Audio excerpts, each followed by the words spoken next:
चिराग पासवान की pressure politics काम आ गई, अपने हिसाब से बीजेपी को काम करने के लिए मजबूर कर दिया। एनडीए में चिराग पासवान का वनवास खत्म हो गया है। नीतीश कुमार के एनडीए में लौटने के बाद भी चिराग पासवान पर दबाव बनाने में सफल हो गए हैं और अब वो बिहार की 5 सीट पर लोकसभा सीटों पर अपने मानसिक उम्मीदवार उतार सकते हैं। हाजीपुर लोकसभा सीट पर भी रामविलास पासवान के चुनाव क्षेत्र हाजीपुर लोकसभा सीट में वो अपनी मां रीना पासवान को उम्मीदवार बना सकते हैं।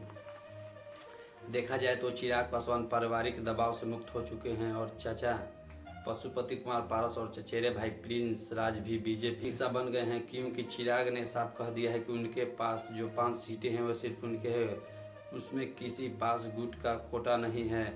बीजेपी ने भी पशुपति कुमार पारस का इस्तेमाल कर लिया है। अब अगर बीजेपी का प्रस्ताव स्वीकार करते हैं तो वरना बाहर का दरवाज़ा खुला है। बीजेपी की तरफ से पशुपति कुमार पारस को राज्यपाल बनाने और प्रिंस कुमार को बिहार की नीतीश सरकार में मंत्री पद देने का ऑफर मिला है। अब ये दोनों पर निर्भर करता है कि कबूल करते हैं या नहीं। वैसे भी खबरें सामने आ रही है कि पशुपति कुमार बुरी तरह नाराज हैं और महागठबंधन की टच में हैं। जहां तक चिराग पासवान की बात है, बीजेपी ने उनके दोहरा व्यवहार किया ही है।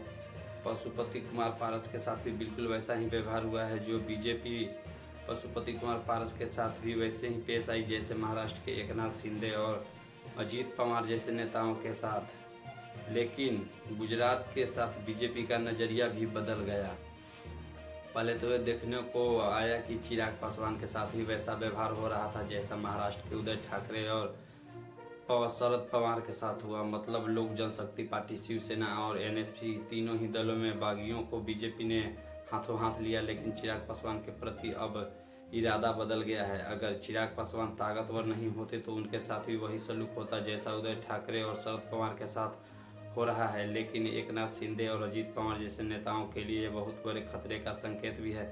मतलब तभी तक उनकी पूंछ है जब तक वे काम के हैं, वरना दिन पलटते देर नहीं लगती। चिराग पासवान और पशुपति कुमार पासवान ताज़ा तरीन मिसाल है। नीतीश कुमार के एनडीए में छोड़ देने के बाद चिराग पासवान की रास्ते की बधाई साफ हो गई थी, लेकिन उनके लौटते ही मामला गड़बड़ होने लगा और तभी चिराग पासवान ने नीतीश कुमार वाली चाल चल दिया। जैसे नीतीश कुमार गठबंधन में रहते हुए बीजेपी कनेक्शन की धौंस दिखाते थे और एनडीए में रहते महागठबंधन का, चिराग पासवान ने भी तो बिल्कुल वही तरीका अपनाया और अब देख रहे हैं कि वो तरीका पूरी तरह कारगर भी साबित हुआ है। ध्यान देने वाली ये है कि पहले के मुकाबले कमज़ोर हो चुके नीतीश कुमार भी अगर बीजेपी पर दबाव बना पाए, क्योंकि उनको भी एनडीए में सीट के बंटवारे में प्रधानमंत्री नरेंद्र मोदी और अमित शाह के सामने अपनी बात मनवानी थी। गठबंधन के ऑफर को प्रचारित कर चिराग पासवान ने बीजेपी पर दबाव बना दिया। खबरें फैल गई कि चिराग पासवान को 2+2+ का ऑफर दिया गया है। 6 यानी बिहार की मौजूदा सभी लोकसभा सीटें, बोनस के रूप में 2 और सीटें एक्स्ट्रा, अलग यूपी में 2 लोकसभा सीटें।